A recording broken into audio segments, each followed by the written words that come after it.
Perkenalkan, nama saya Taswani Septiana Manurung dengan NIM 223304020624. Di sini saya akan menjelaskan tentang manajemen operasional dari topik 1 sampai topik 7. Saya akan membahas dari topik 1, yaitu tentang manajemen operasional.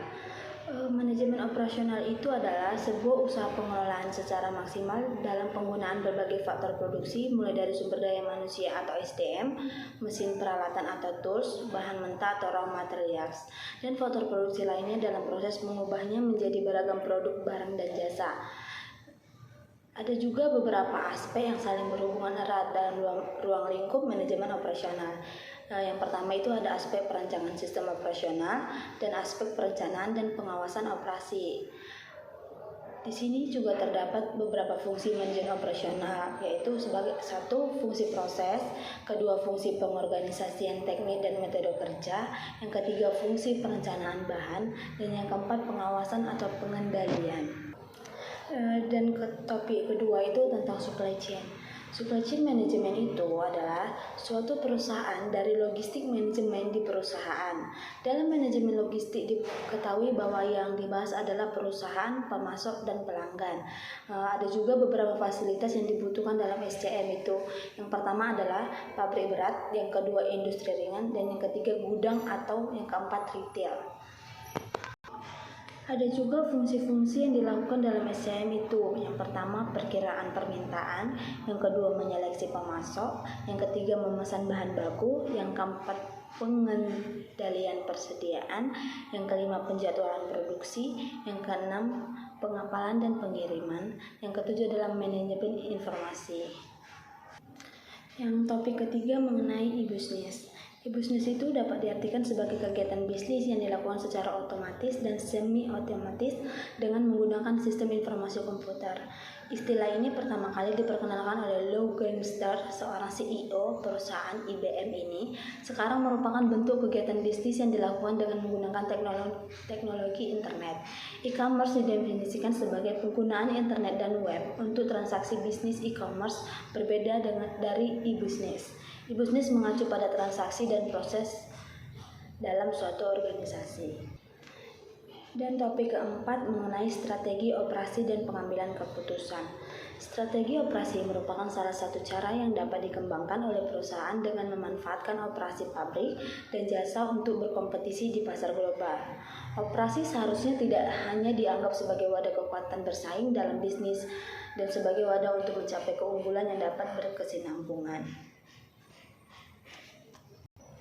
Untuk melakukan perumusan strategi perusahaan, terdapat langkah-langkah, yaitu menganalisis situasi, menentukan strategi, menyediakan pertanyaan, dan menentukan orientasi. Dan inti dari strategi operasi menurut E. Tandelin 1991 terdiri atas 4 elemen, yaitu misi, kemampuan khusus, tujuan, dan kebijakan. Topik kelima mengenai desain produk dan jasa. Desain produk adalah proses menciptakan produk baru yang akan dijual oleh perusahaan untuk pelanggannya. Sebuah konsep yang sangat luas, pada dasarnya generasi dan pengembangan ide-ide yang efektif dan efisien melalui proses yang mengarah ke produk-produk baru. Dalam pendekatan sistematis, desainer produk konsep dan mengevaluasi ide-ide dan mengubahnya menjadi penemuan yang nyata dari produk. Sedangkan desain jasa itu merupakan tantangan karena umumnya mempunyai karakteristik yang unik. Satu alasan kenapa produktivitas dalam jasa begitu rendah adalah karena baik desain dan pengantaran produk jasa memasukkan adanya interaksi pelanggan. Dalam mendesain produk ataupun jasa itu dibutuhkan beberapa strategi desain. Yang pertama itu biaya, kedua mutu, ketiga time to market, keempat kepuasan konsumen, dan kelima keunggulan kompetitif. Mendesain produk dan jasa juga memiliki dua tujuan utama, yaitu tujuan utama kepuasan konsumen dan tujuan ketambahannya. Yang pertama itu fungsi dari produk atau jasa, biaya atau keuntungan, mutu, penampilan, mengurangi produksi atau perakitan, dan mengurangi perawatan jasa. Dan topik keenam itu peramalan dalam manajemen operasional. Peramalan atau forecasting adalah seni dan ilmu memprediksi peristiwa-peristiwa yang akan terjadi dengan menggunakan data historis dan memproyeksikannya ke masa depan dengan beberapa bentuk model matematis. Menurut Ginting 2007, fungsi perkiraan atau forecast terlihat pada saat pengambilan keputusan.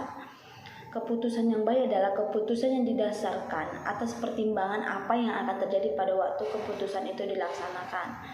Di sini juga terdapat jenis-jenis peramalan. Yang pertama itu perkiraan berdasarkan waktu, yang kedua perkiraan berdasarkan fungsi dan perencanaan operasi masa depan, yang ketiga perkiraan berdasarkan jenis data yang disusun, dan yang keempat perkiraan berdasarkan sifat penyusunannya. Topik 7 mengenai peramalan dalam manajemen operasional. Metode kualitatif umumnya bersifat subjektif, dipengaruhi oleh intuisi, emosi, pendidikan, dan pengalaman seseorang. Oleh karena itu, hasil peramalan dari satu orang dengan orang lain dapat berbeda. Meskipun demikian, peramalan kualitatif dapat menggunakan teknik atau metode peramalan, yaitu juri dari opini eksekutif, gabungan tenaga penjualan, metode Delphi, survei pasar, atau market survey. Dalam melakukan peramalan terdiri dari beberapa tahapan khusus jika menggunakan metode kuantitatif. Yang pertama, mendefinisikan tujuan peramalan. Misalnya, peramalan dapat digunakan selama masa praproduksi untuk mengukur tingkat dari suatu permintaan. Yang kedua, membuat diagram atau pencar atau plot data. Misalnya, memplot demand versus waktu, di mana demand sebagai ordinat Y dan waktu sebagai aksis X.